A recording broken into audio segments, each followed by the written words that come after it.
Lost in Saturday Morning. I am one of your hosts, Noel Lagrasso, and I am here with my friend Danny Jay. Danny, how are you on this fine Saturday? I am wonderful. One of your hosts, oh my goodness, Noel Lagrasso, and I am getting here. feedback on the other thing. All right. Oh my goodness, is that me? Yeah, go ahead. Okay. Hi. How are you? Wonderful, busy morning, and then jump into here and jump into this craziness known as Lost in Saturday Morning. So very happy to jump on here and see my gorgeous friend. Look how gorgeous you are. Crazy. Not good. Saturday morning. Look, I love it. Gorgeous. Look at this. Oh, hold on. I don't move too good. What is Look this? how pretty this is. Isn't What is that this? beautiful? It is pretty. Yeah, this is one of my mermaids that has to go up yet. Oh, nice. I have like everything in the house. I move like the Tin Man needs oil. Well, I'm broadcasting live from Bella's room, so I have her random artwork behind me, and yeah, and Bella's stuff like room that, is so. an open random art zone. Yes, it is. Is Yeah. wondering that's We don't impede her. We no, allow her that's to. Bella. That's the Bella brand. So like Bella brand artwork is on the. And you know what? Haley used to do the same thing, and now she's in art school. So let her draw on the damn wall. That's right. As long as she knows where she can draw and where she can't, she's good. That's it. That's it. That's what I'm saying. Now, Dan, you know the paint, the chalk paint. Yes, You guys should do that to Bella's room. Then she can but go and chalk and erase. what she does now is she gets glitter paint, puts it all over her hands, and then tries to touch stuff. Oh, that's good. Makes me want to punch her right in her face. By the way. And Bella just had a birthday too. She did. She turned 12 years old, the baby, and just 2 days ago. And yeah, craziness, how big they grow so fast. Yours are in college and graduating high school and all kinds of stuff. I'm an empty nester. Even though like Nick moved to Florida, like he doesn't live in the house. He comes and stays when he wants, but he lives somewhere else. Like he's like a totally independent person now. It's like that's crazy. I know. Remember how little Nick used to be running around? You were there. Yes. And Bella used to play, and like hang out, and like, it's crazy. Now Bella's 12, and Nick's an adult. Nick's an adult. I know. He can legally do things. That's going to lead me into our first topic this morning, guys. See this face? We're going to talk about Batman 1989, which was a huge film in the 80s, made by Tim Burton. It changed basically the genre of action films away from your Sylvester Stallone and your Arnold Schwarzenegger into basically the comic book lines of films that we had today. That was set off, really started in the 70s by Superman. Yes. Batman blew it away. Batman blew Superman away. Yes. Well, the thing is with Superman, too, because Superman, the motion picture, and then Superman 2 were strong thoroughbreds in the box office, as well as in home release.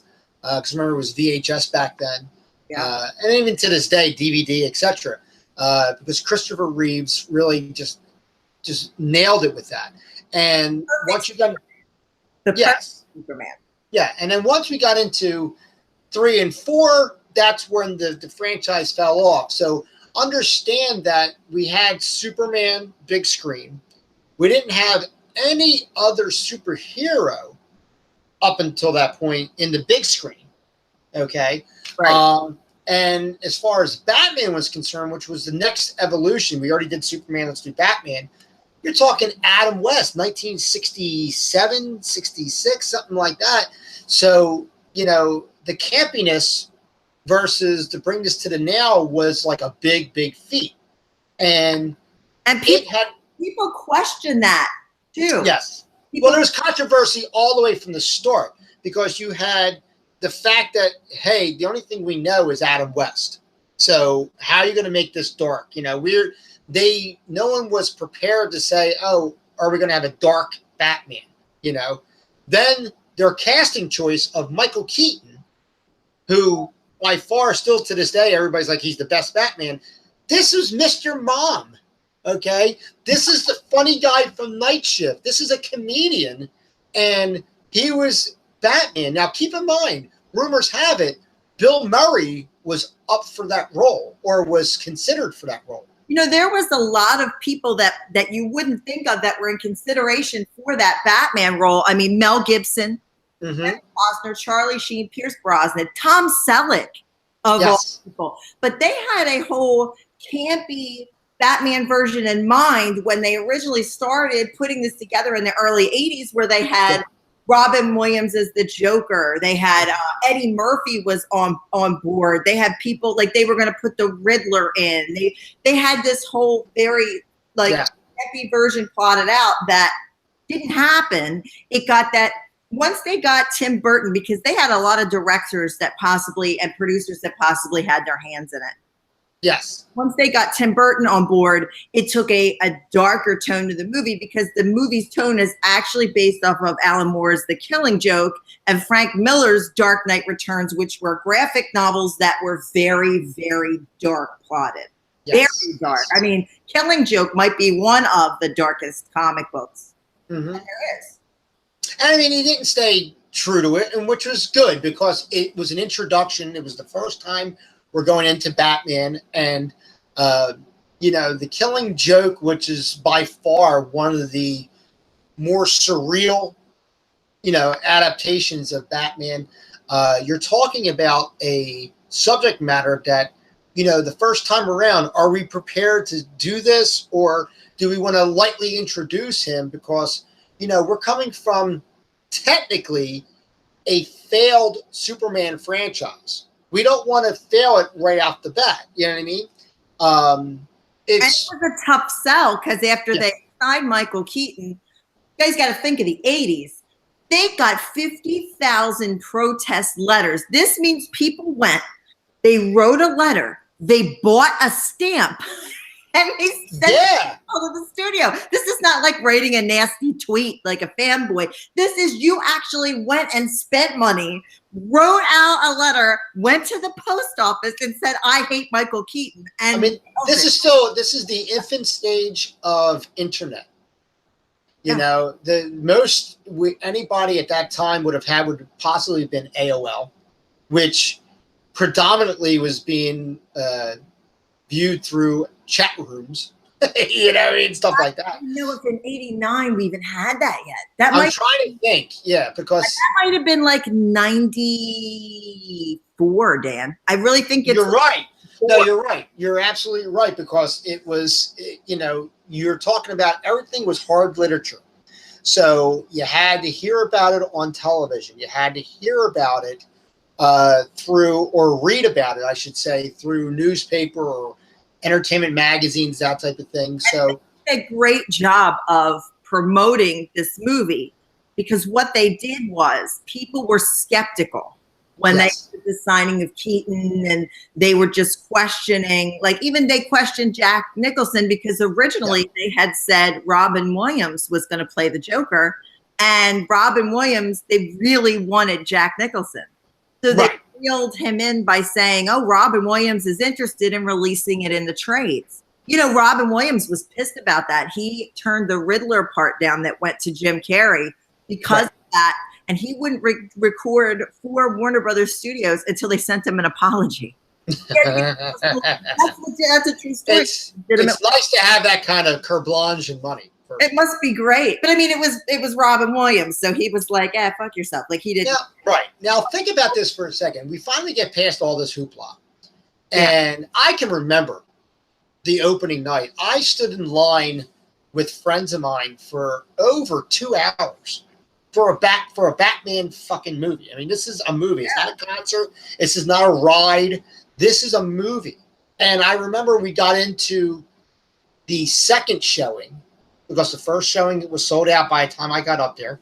And when we were in the second showing, the theater was full. So they sold out like all 3 showings of that evening. And luckily I got into the middle one. And we went there, and I remember I went there with a couple friends and a girlfriend and stuff like that, and thinking to myself, this is Batman, and this looks really dark, and like, holy shit, like what's going to happen with this? And by far, Not to say that it's not a great movie, because it stands. I don't say it necessarily stands the test of time, but the movie itself overall was just phenomenal. It's Okay. pretty good. I actually watched it recently because my nephew, the captain, never saw it. Oh, okay. Saw the Batman movie. I'm like, this is a failure as an aunt on my part. So I sat him down and he watched it. I'm like, this is pretty good. I mean, there are some things that today we might consider camp, and we'll get into that a little bit. But the fact of the matter is, that movie was supposed to be even darker.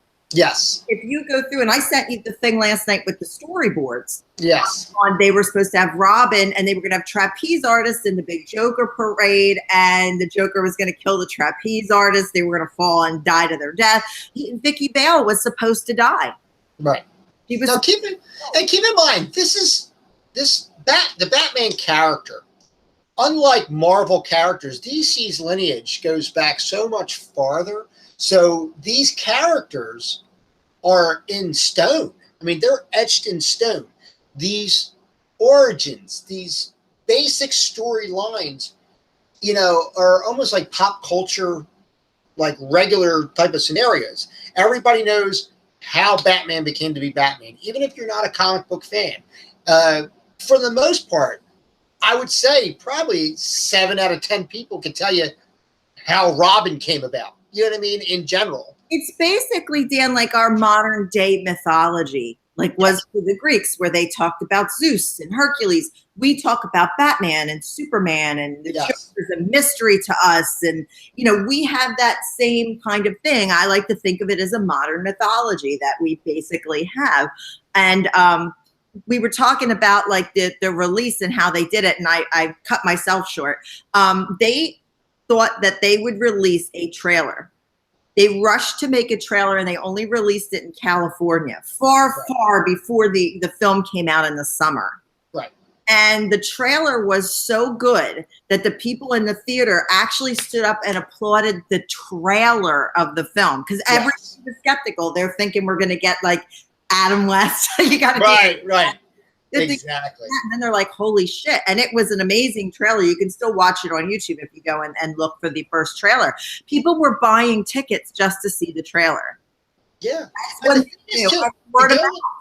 to go with a black suited Batman, okay, to make it that dark, to make it almost, when you watch the trailer, to almost be like a jump scare type of, it wasn't necessarily came across as a horror movie, but it came across as a potentially scary, creepy movie. And Tim Burton has that effect on, everything. He did Beetlejuice. Well, Beetlejuice was right before, I think, Batman, if I'm not mistaken. Right before Batman. He's an adventure and Beetlejuice. And Beetlejuice is where he got the idea that Keaton would make a good Batman. Well, because Keaton showed his acting chops. And quite frankly, still, people were like, you're a comedian. Like, what's going to be? Or how's this going to work? And he also did that. Remember that Clean and Sober movie? Yes. That Keaton did? That showed his range. And that's when they were like, okay, let's give him a shot. Yes. And he could do Beetlejuice. He could do comedy. He could do character. He has good comic timing, so he can add little lines. There was a lot of ad-lib lines in Batman. A lot of people. Yes. And almost everybody ad-lib lines. Some of the best lines, like "what a dick" and stuff like that. They were all ad-lib. And the thing is, the chemistry on the set was really, really well. Jack Nicholson, by far, although brought us a classic Joker, in all intents and purposes, brought us a classic comic book Joker, with a degree of campiness, but nothing to sit there and say, "Oh my God, I'm not loving this." You know what I mean? Joker, I think, in my opinion, like people are going to crucify me. I was not a Heath Ledger Joker fan, because Joker always has a little bit of campiness, and I didn't feel as much campiness from him. Well, I mean, with Heath Ledger's Joker, it brought a realism to it. It brought a psychotic, and it's one of those things where it really drove home the psychological damage of Batman and the Joker, and why they're like poles, and they're attracted, or opposite poles are attracted, or what is it? Like poles attract opposites. I don't know. Yeah. Fuck science. I'm just talking about this. You know, but that brought it in a different thing. And obviously with updated movies and times, you have to update it. But the adaptation was great. Who's your go-to Joker? If you have a go-to Joker, because most people, when you say Batman '89, they'll go, "Oh, Michael Keaton was the Batman." But who's your go-to Joker? Who's your choice? Well, I mean, Joker. I mean, here's the deal. You only have three film adaptations because you have Cesar Romero, who was phenomenal. Love Cesar. But like, you know, he didn't give me a Joker outside of the funny papers. You know what I mean? Like, not a graphic novel Joker. Yeah. He was like almost like it gave me like a 4-panel Sunday morning comic Joker. You know what used to bother me about the Cesar Romero Joker? That he wouldn't shave his mustache because I know. And you can see it in certain things. That bothered me. And I love Cesar Romero. Like, he was the man. Like, he was a great Joker. He's our first real visual Joker. I mean, there had been some in the black and white serials or whatever, but this was your go-to. You know, I mean, the funny thing is, though, I mean, overall, anybody will tell you, because this is such a huge debate, is that you will have Mark Hamill is your go-to Joker. Yes. You know, you have to go with Luke Skywalker. He identified the character in the 90s. You know, right after 1989, we had this great movie from Michael Keaton and with Jack Nicholson, and then 92 to 93 is when we start with the Batman animated series, which is based off of the movie. It's amazing. And it's amazing. And then you also have to sit there and say, well, you know, your go-to Batman could be Michael Keaton, or it could be, you know, this person, but Kevin Conroy is Batman for generations. So, and there's a couple other actors that actually have taken on the role really well. I forget his name, but it's the actor that was in Seventh Heaven, I think. Or not Seventh Heaven, but he played Pike in the new Star Trek. I forget his name, but he took on the Batman role in a couple of the more updated movies, the New 52 movies, and just an outstanding voice actor. But Mark Hamill, by far, is my Joker, I think. Yeah. I can't find it. If you're looking at voice actors, Mark Hamill's your go-to Joker. Has to be. He just embodies everything about the Joker vocally. Everything. Yes. The laugh is classic. That he can do lines dark, he can do lines joke, he can do jokes dark. So Hamill, definitely. Now the choices, Dan, that they had, like, and this is crazy. Some of these I could think of as perfect Jokers, and some of these I go, what the hell were you thinking? Tim Curry as the Joker was a possibility for the film. It would have been great, in my opinion. Because he would have been great. Yeah, it would have been great. Would have to get by his accent.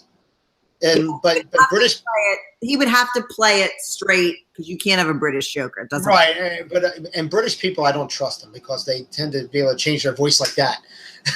But that's scary. And they sing like American voices. That freaks me out a little. And I can't do a British accent. I can try. It always sounds like an American doing a British accent. By the way, because my friend Scotty on here, he's British and everything. But man, when you work at a company and you take calls from British people, yes. Yeah. Right? No, right. At the same place. So you get a little, I worked the British calls. I was a little iffy. The other, Willem Dafoe. David Bowie. David Bowie could have made a badass Joker because he was kind of crazy. I don't know. I mean, his whole body shape, I could have seen him as the Riddler. Oh, he could have been the Riddler. You know, if anything. And the funny thing was, too, I was watching certain things and I was watching something on the movie Face Off, which was like I watched that movie last night. Did you watch it last night? I was watching something on Face Off, and that was 97.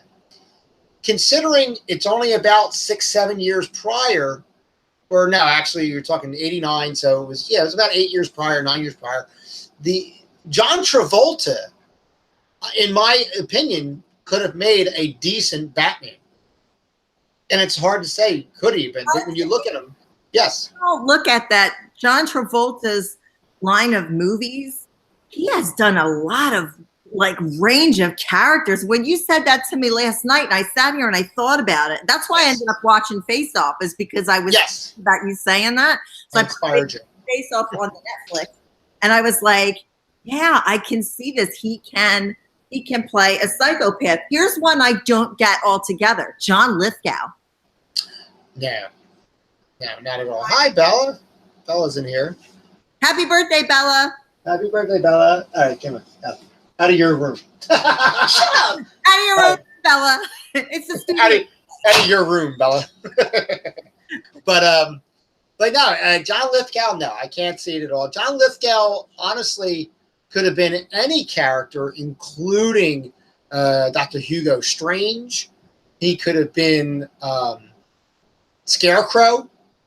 Oh, he'd have been a great Scarecrow. You know, you have to really look at it and then try and see if they embody what you have been brought to in art form. You know what I mean? That's why with David Bowie, with his sharp features and his very straight and sharp and pointed, I think a Riddler more so than a Joker.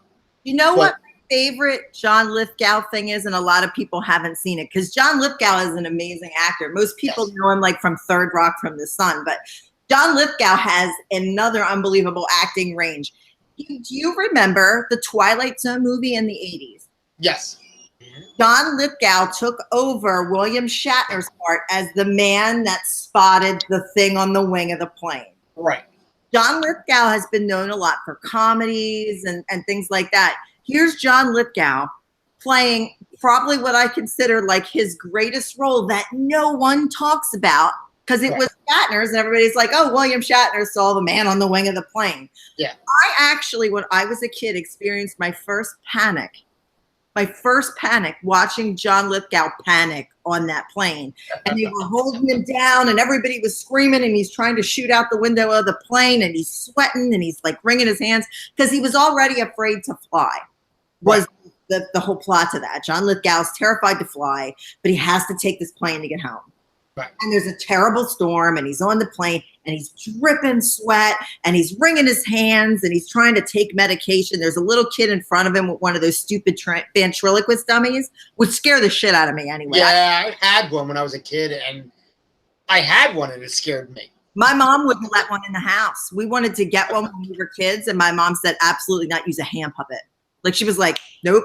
That was a big thing when we were kids too, and you're younger than me, but that was a big thing when we were kids to get ventriloquist dummies. Yeah. I have no idea why that was a thing. TV all the time too. Remember the guy had the little one with the little hat, and it was an African American. I can't remember what the name of it was now. It popped out of my head.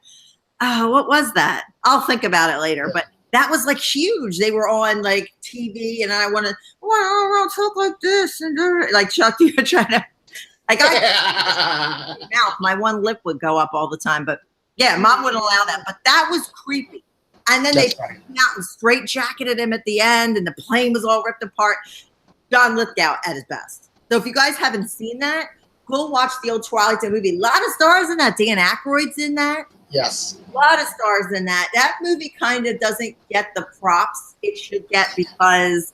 And if you want to do another John Lithgow honorable mention, and we'll talk about this actually on another episode, but Buckaroo Banzai. I never seen that. I have to. Now I failed as a friend. You failed as a friend. See, I failed as a friend. Buckaroo Banzai in the Eighth Dimension is such a ridiculously stupid and great movie at the same time. Like you have to, like people go, oh, don't say it's stupid. No. It's stupid. It doesn't make a lot of sense, but it's a great movie. You know, it makes no sense at all. It's like an eighth grader wrote it and somebody produced it, really, with a lot of money, is what it was. A lot of great stars in it. It's got Peter Weller is in it, so you got RoboCop. You got Jeff Goldblum in it. John Lithgow's in it. He plays a great part. He plays an alien. An alien doctor or something like that. It's crazy. just a great movie. We'll talk about that in another movie. You have to watch that first, though.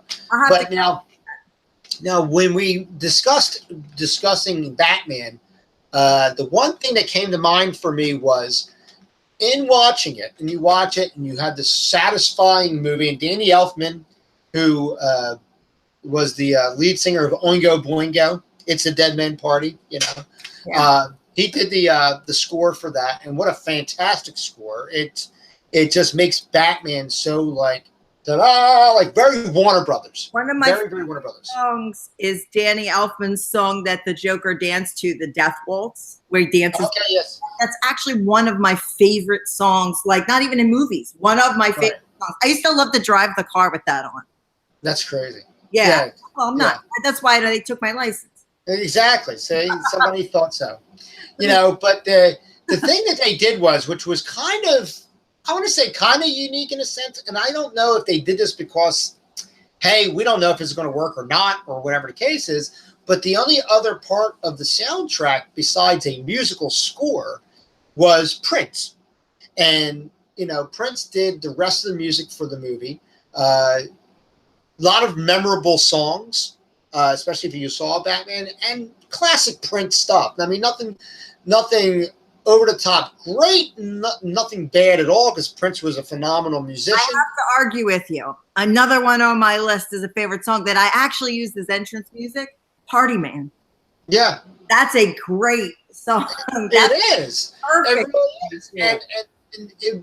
And like, I think that should have been like the song. Yeah. You know, if you know, and that was it. But like, he kind of dominated the movie a little bit, and I think they were like, hey, we got him to sign on. Hopefully this movie's going to do good, because you got to remember, coming from the only other superhero franchise movie, which was Superman, and Superman starting off here and then ending down here somewhere, it was like, hey, this is a gamble. We don't know what we're going to do, and on top of that, we got flack for who we casted, and so we don't know if it's going to work, and we're going with a different director. And I don't want to say he was an untested director, you know, in Tim Burton, but Tim Burton did this stuff. Is this what we want our Batman to be? You know what I mean? And obviously it paid off. He was a new success as a director. He was time-tested Coppola. You know what I'm saying? Right. He was Tim Burton. He did Pee-wee's Big Adventure, which they didn't think was going to be big at the box office, and it was a phenomenal hit. Beetlejuice was some quirky movie that turned out to be a phenomenal hit, and they're like, this guy's got the gas. Right. And you know what, too, not for nothing, and Tim Burton classically is able to do this in almost every movie, was he actually, when you think about it, the movie is campy, but it's a dark camp. It's not the light camp that you're used to circa 1960-something. It was dark campy, meaning that everything that you're watching there was surreal, from the mixture of modern and old style things. Like, you didn't know if it was 1942. You didn't know if it was 1989. There was computers. You couldn't peg a year on that. No, you really couldn't. And the animated series ended up following that same format, where it was like very scientific and very new age, but everybody had Tommy guns, and they were like classic Capone style gangsters. Were not modern clothing. They were more 1940s based clothes, but yet Batman has a state-of-the-art computer. Right. And that's what he did. And you want to know a kind of neat fact about that too, is that, you know, Dan, when we were kids, there were tons of tie-ins to Batman. There was like Pepsi Cola. There was Batman boots were actually Nike, and they have a Nike swoosh on them. If you ever see the close-up, Bat boots are Nike, and they have a black Nike swoosh on the side. Like, there were so many tie-ins you didn't notice. But they also, it was such a big budget, they also borrowed props and had little Easter eggs from other movies. One of them being the tools that the surgeons used to fix the Joker's face were actually the tools Steve Martin used when he played the dentist in Little Shop of Horrors. Same. Oh, that's fantastic. The throne that they used to carry the Joker in was from a movie back in the 40s. Right. There was somebody saying that on our chat right now, and thank you everybody for joining us on our chat. That Taco Bell had a tie-in. Taco Bell tied in with a lot of movies. They did Godzilla. They tied into a lot of stuff. So that's a kind of cool thing where they borrowed and took, and you can point things out, and everything kind of ties together. So there's tons of Easter eggs, tons of tie-ins to promote. And the one thing they wanted to do, as far as going back to the Prince soundtrack, was Michael Jackson had a deal with Pepsi. Pepsi was a tie-in, and they wanted Michael Jackson to do the soundtrack. Michael Jackson was for it, except then he goes, I have a touring schedule. I'm not going to be able to record. Then they go to George Michael. Yeah. And George Michael to do the soundtrack because he was huge then with yes, he was. He was huge. He couldn't do it. Then Prince is like, hey, I'll do it because he loved Batman. He saw the movie. He was supposed to do 1 or 2 songs. I think they were going to have him do the romantic ballads. Which you hear in the credits. Yeah, you hear in the credits. Yeah. But Prince was so inspired by watching the movie, he recorded a whole album without being asked. Yeah. He did a bat dance. He did a bat dance song, didn't he? Yeah, Bat Dance was a song where he was half Joker and half Batman in the video, and Batman himself, basically, which was that was the shit when I was a kid. Mm-hmm. It was. There was a ton of B-sides that weren't released that ended up on a CD, like tons of shit. So that was an early 2-album set. Right. You had the actual soundtrack, and then you had the Prince soundtrack. So it was like a dual thing, like.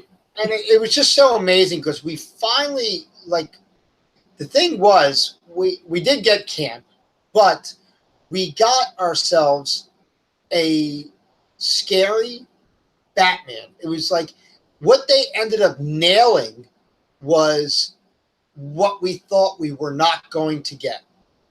You know what I mean? So, in other words, with that movie, they really rebutted and pushed back every single complaint that was possibly coming out based on preconception and said, well, holy shit, this movie is dark. Holy shit, this movie is kind of scary. Holy shit, this guy really did play Batman unbelievably. Holy shit, there is no camp to this. Now, like I said, I do honestly will say there's dark camp. It is campy to a point. It's a different level of campy. It's not. It really is. And that's a Tim Burton thing. That's a Tim Burton thing, and you see it in movies like Beetlejuice. You see it in Pee-wee's Big Adventure. I mean, granted, Pee-wee's Big Adventure is a bad example because the whole movie is supposed to be that way. But the thing was, we got exactly what they said we were going to get. And that's an odd thing to say. You're like, well, isn't that a good thing? Well, yeah, it is. But it's not something that always happens when you get a movie comes out, especially when you're talking about the debut of something that has not been done. Yeah. Now, look at Spider-Man. Spider-Man, we're now in its 3rd incarnation. Spider-Man, when it came out in 2002 or whatever it was, it was 2002, I think it was. It was the first Spider-Man movie, period. So just like Batman, it was like, anticipation. I hope you're going to not fuck it up, blah, blah, blah, blah, blah, blah, blah. And now, decades later, we're now in the 3rd incarnation of Spider-Man, and we can turn around and say, oh, well, now you got this right. Now you got that right. I mean, everything in foresight, you can go back and say, oh, well, I would have done this better. Even though back then we're like, holy shit, don't change a thing. Dan, who would you have had do the soundtrack other than Prince? Now I'm a huge Prince fan, so I stick with Prince. And Prince's Bat Dance was like the soundtrack reached #1 on the Billboard charts. But people will say, oh, there were some songs that aren't Batmanish. Who would you have chosen 80s artist-wise to be on that soundtrack? I mean, you mentioned George Michaels. George Michaels could have made a great, when you talk about the love themes and stuff like that, because you have to talk about the human side of Batman.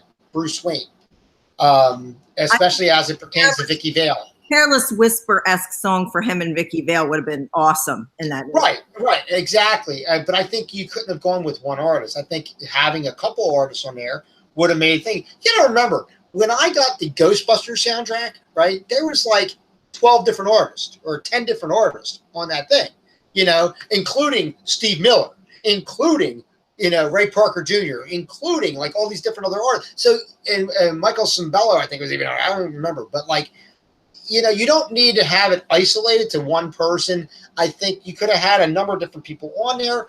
I think going with the Danny Elfman theme, Batman, as dark as it was, I think, you could say a little bit more rockish. Could you see a Guns N' Roses song in the Batman? In a Batman movie, yeah. Yeah, I could. I could see, something like that, something a little heavier, or even something, up the game a little bit, go with a little bit of Rob Zombie. Oh, yeah, Rob Zombie. An electronica rock anthem. Absolutely. That's something I would have gone with, with that. In the movie, although Prince's songs fit perfect, I thought Party Man should have gone with The Parade. Well, didn't they use that in the beginning? No, Party Man was when they destroyed the art museum. Okay, and then what did they use when he was in the parade? It was Trust.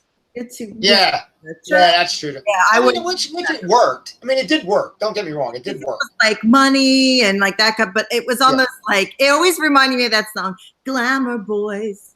Yeah. And I was like, well, that's the thing too. And like, I was having this fight with South Philly Neen a little bit. Like, like a lot of the stuff he did there, kind of like to me, was a little bit of just call in, because some of the stuff sounded like other stuff he's done already. Yeah. You know what I mean? So, although he was a fan of it and did a great job with it, I don't think he sat there and broke the bank when he wrote for Batman. I like the songs. They were good for the time that they're in. Like I said, Party Man is one of my top songs on my list, used it for ring music. But there were some other artists at that time that could have really probably pulled out some cool. People are going to laugh at me, but honest to God, listen to Phil Collins' In the Air Tonight. Yeah. Tell me that something like that. Because remember, that's the time, In the Air Tonight. That's the era. Yes. That something like that. Because if you get a chance, because you bring that up real quick, not to get off subject, but In This Moment does a cover of In the Air Tonight. Oh, yeah. Phil Collins, right? And phenomenal cover. Heard it in concert, had to download it because I was like, this is great. And when and I want you to do this. Okay. Get this video, listen to it, and all I want you to think is werewolf. Okay?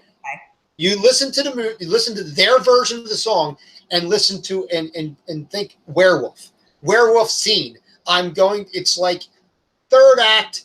I'm turning into a werewolf, and I'm going to do my shit to end this movie.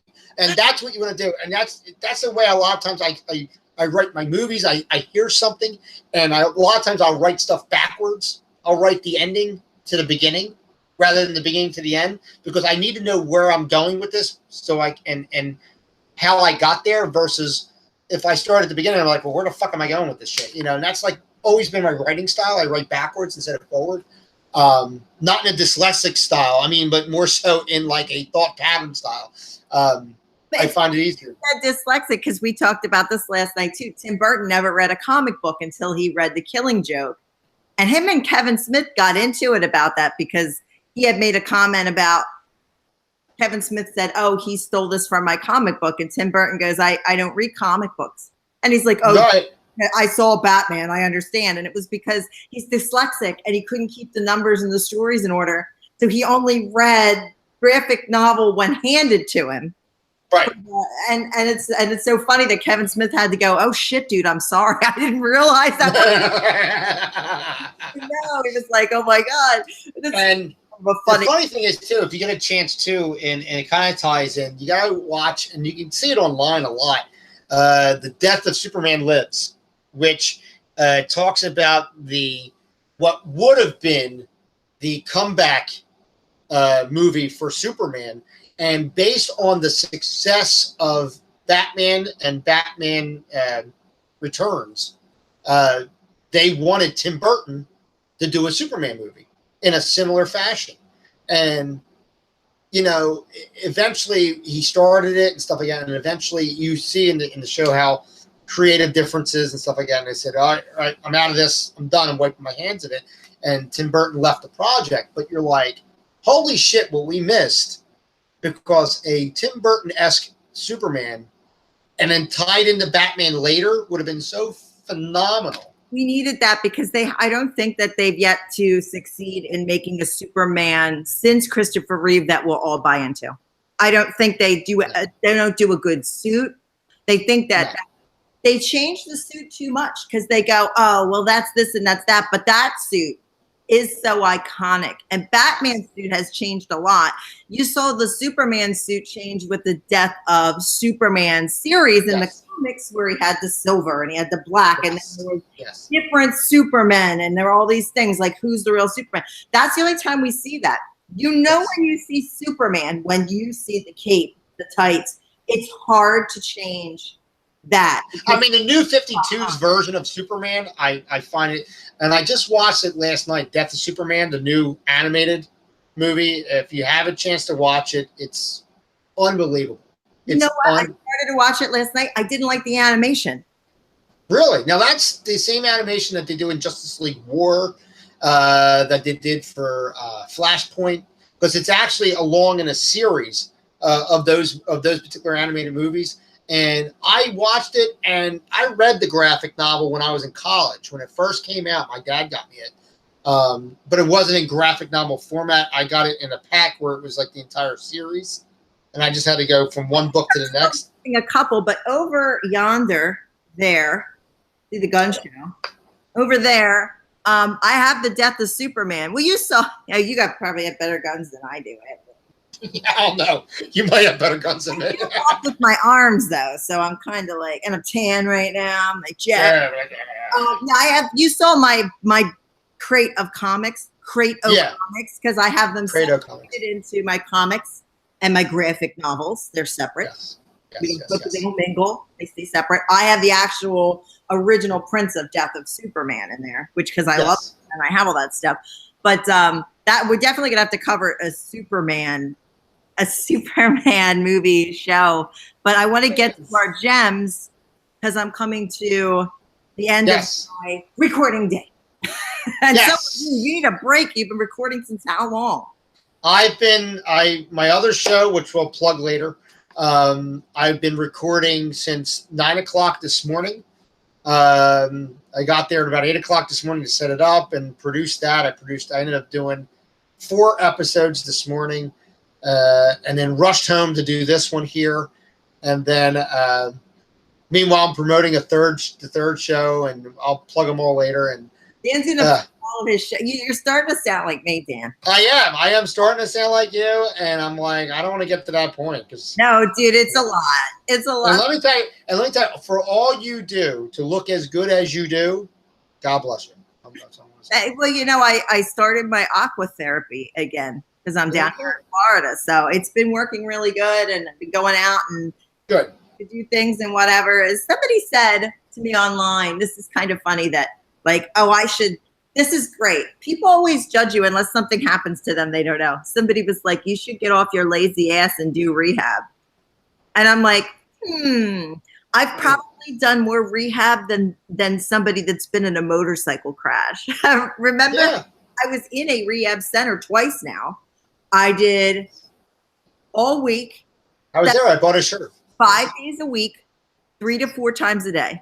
For how long? 8 months? It was a while. It was a long while. We went and saw you a couple times, and into the rehab center, and I would do all day at the rehab center, and I requested additional rehab, and that's how I started the pool therapy.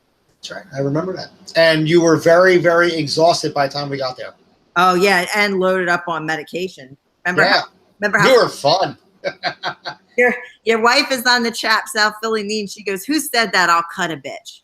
If she'll cut a bitch because she will, and you know the person said, "If I get off my," that always cracks me up. It's like everybody thinks that they can do stuff until it's them it happens to. Like everybody goes, "I could do my own podcast. I can edit. I could." Okay, show me, bud. You know what? Anybody can get on here and do this, talk and bullshit and do whatever. But what has to happen is, and understand that me and Noel coordinate 18 hours apart. Not 18 hours in time zones, but we're 18 hours apart from each other now. And, we coordinate this stuff so that we can give you a good show with actual factual content. And people don't think too is that not only do we do that, but we both have other shows that we work on. You have your own brand you work on.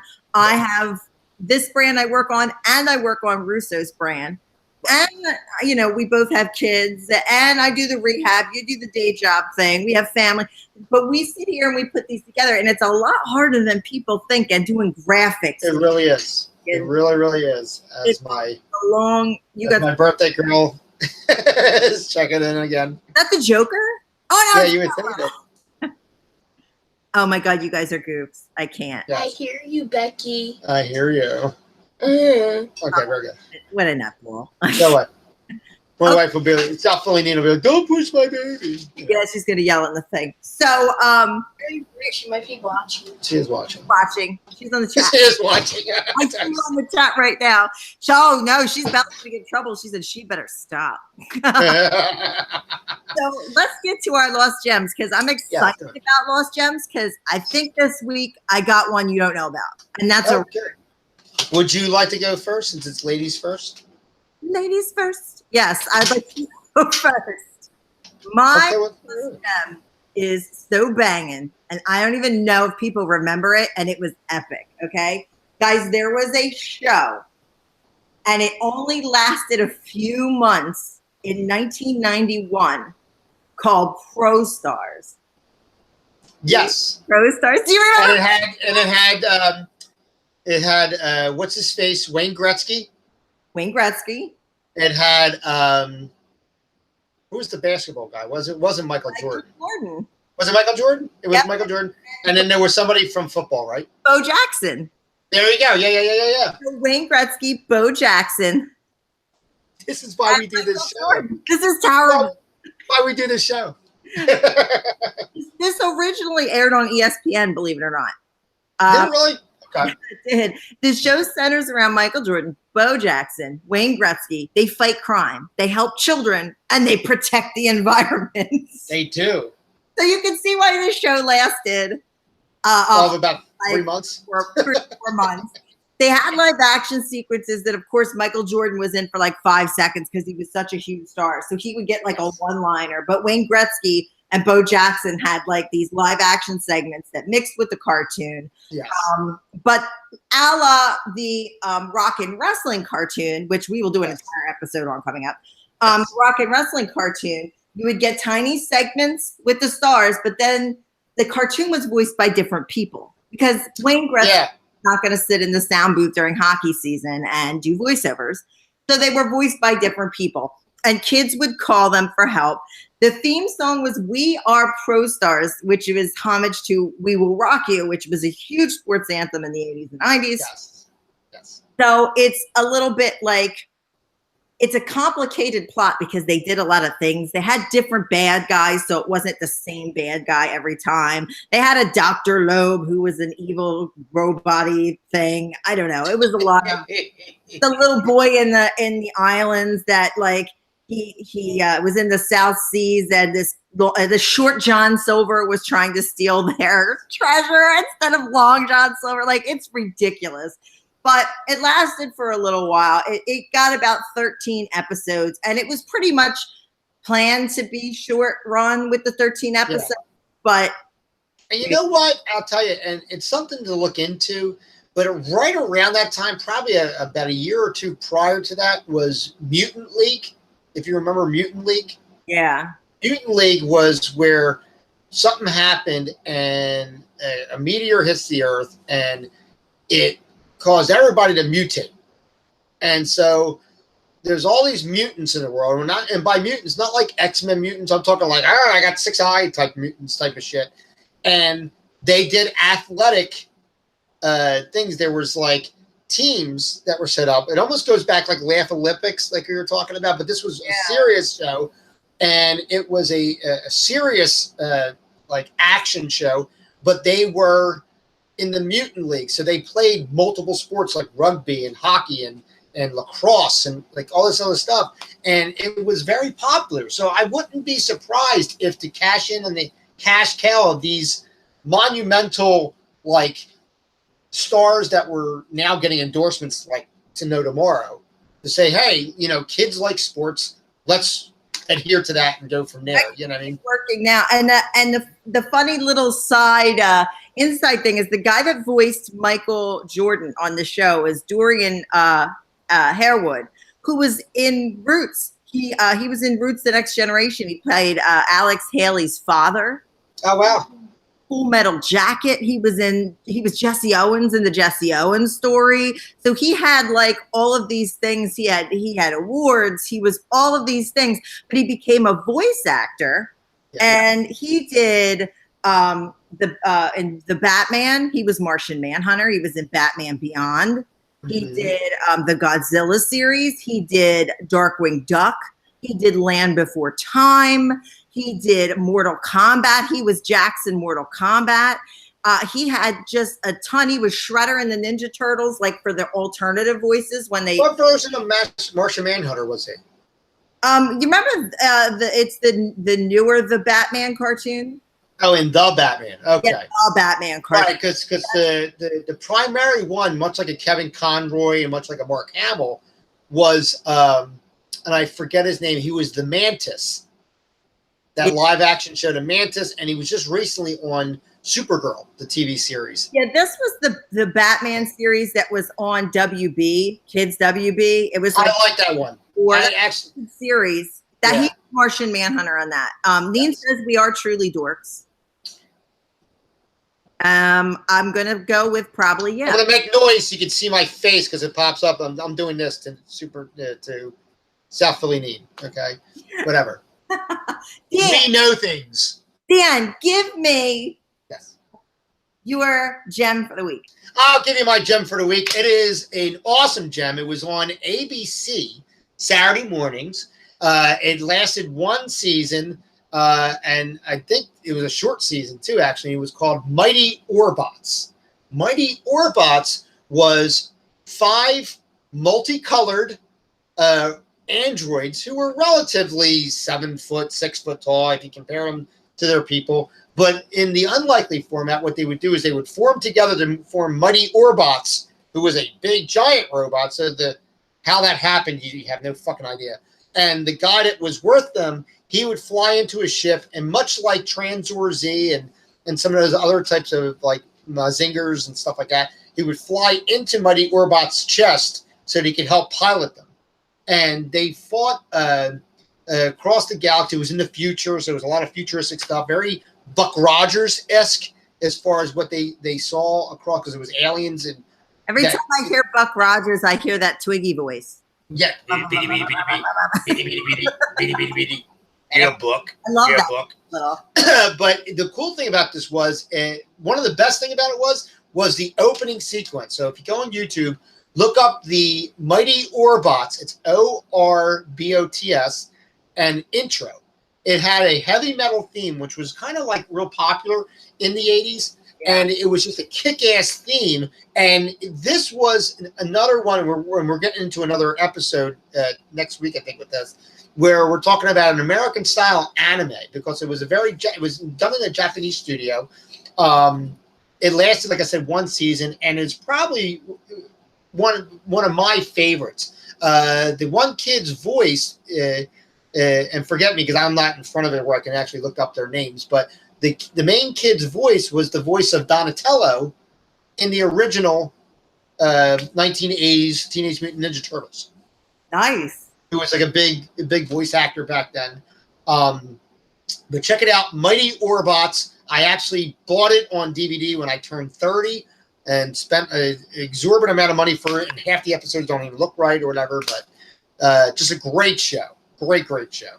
I used to do conventions all the time, and I bought the entire DVD set of Pac-Man, the cartoon. I have it on DVD, and I love it. I want to get Cuber and the rest of them, they're hard to find. They are hard to find. I'll send you to this DVD trader site where you can say what you want and people contact you with it. I'll send you a link to it. Now, potentially, I tried to see if they were on one that I don't mind saying, a Kiss cartoon. They recently changed their, I think it's now DE instead of kisscartoon.me. I think it's something else now. It might be AF or whatever. But Kiss Cartoon, a lot of times, is a really great source to watch the stuff for free. But whether or not they have those on there, it's hard. But when you contact them, there's a Facebook page. They actually do get back to you and stuff like that. So it's a pretty cool thing. So check that out on there. If you're watching any of the cartoons we're talking about, Kiss Cartoon is probably the best place for you to go right now and be able to see it and see episode 1 through whatever. Kiss Cartoon. What's that? Who turned you on to Kiss Cartoon? You did. Yeah. And this chick right there. I know everything about cartoons, man. I live in Disney. Minnie Mouse never looked so good. I'm sorry. And the funny thing about this shirt is, look where the hand is. It's like it's a breast. Look.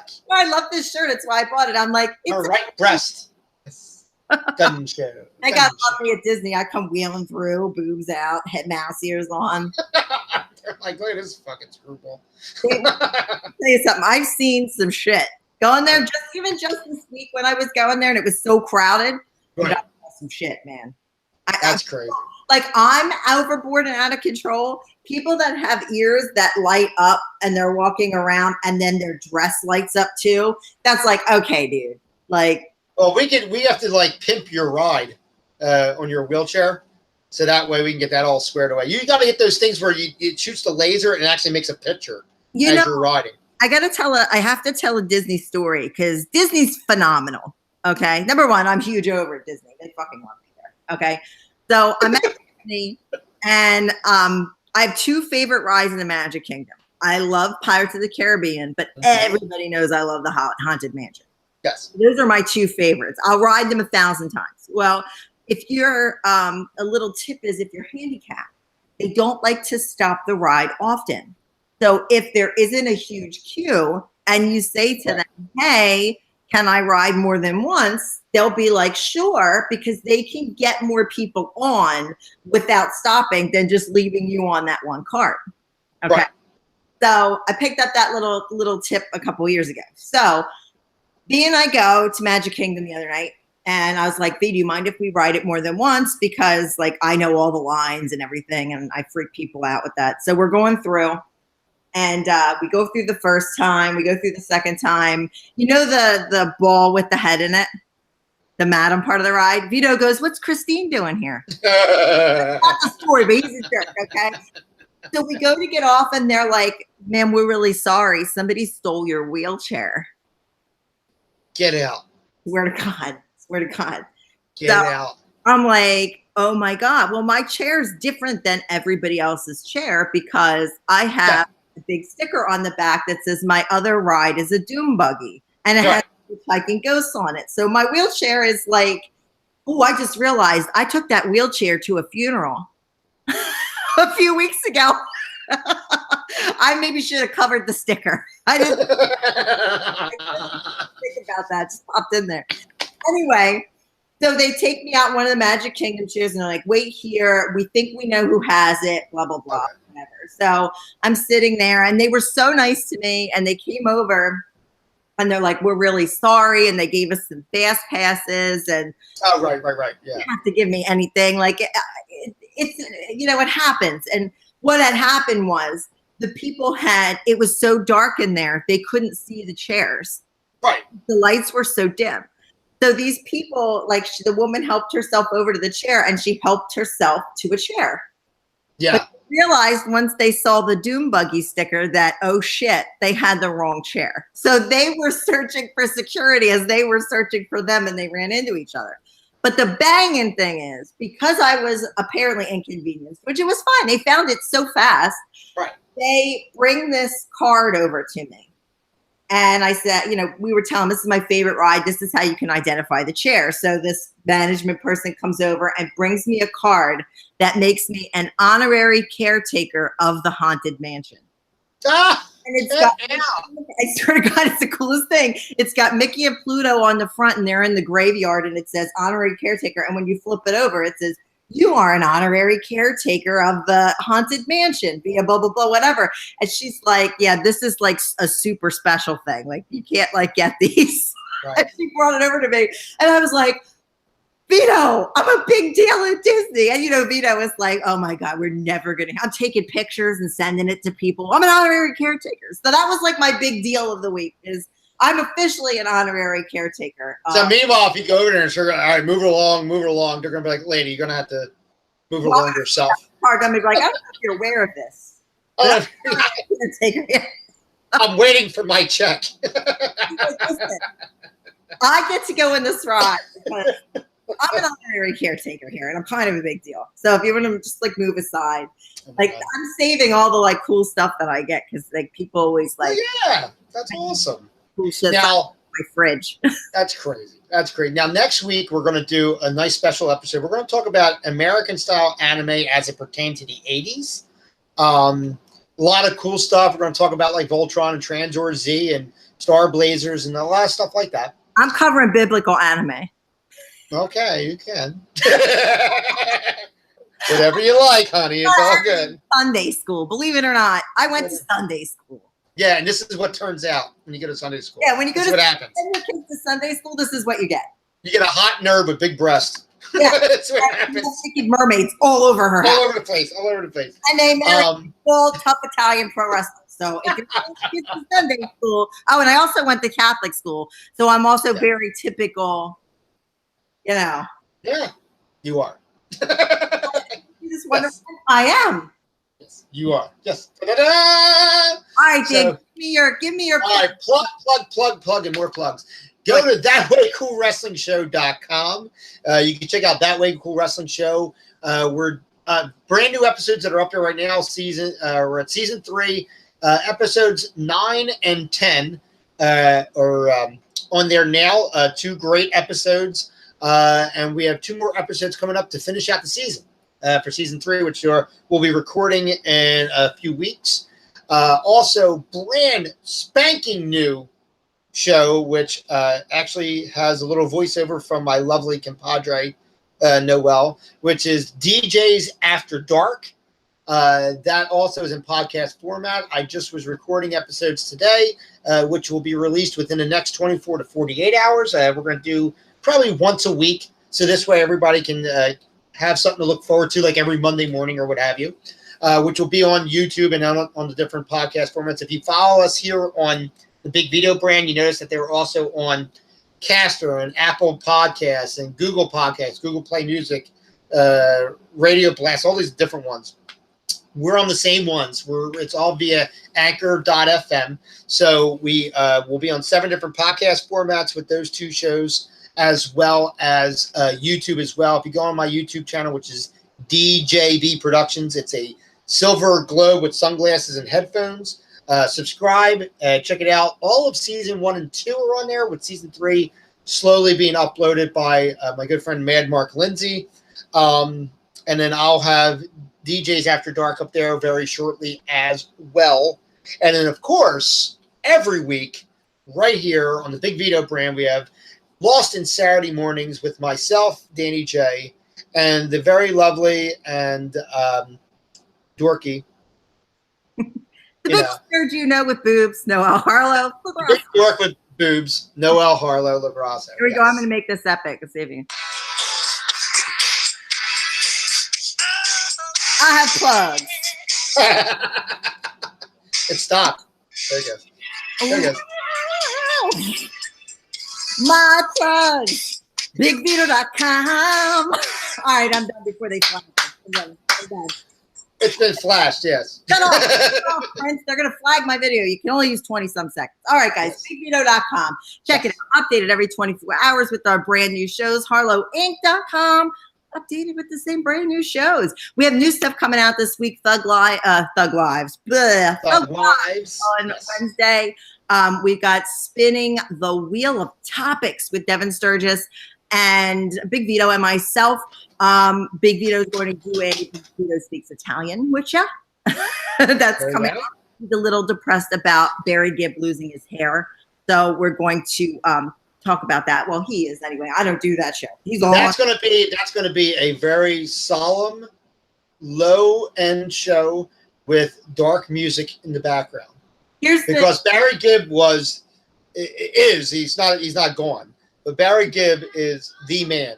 He had the greatest hair, according to Vito, that you could possibly have. Vito talking about like his hair and like John Travolta's hair is like me insulting people walking. Like, you walk like an asshole. You don't even walk. All right. That's exactly what it is. So, guys, we got tons of stuff. Virtues Wrestling. We have great things coming out. If you get a chance, go and check me and Foxy out on Spilling the Reality on the Russo brand today. That is live, baby, live. You can see that on iTunes, Google Play, and Spotify. And we will check you guys out next week right here on the Big Vito brand. So for now, bye-bye. See you later. Have a great morning.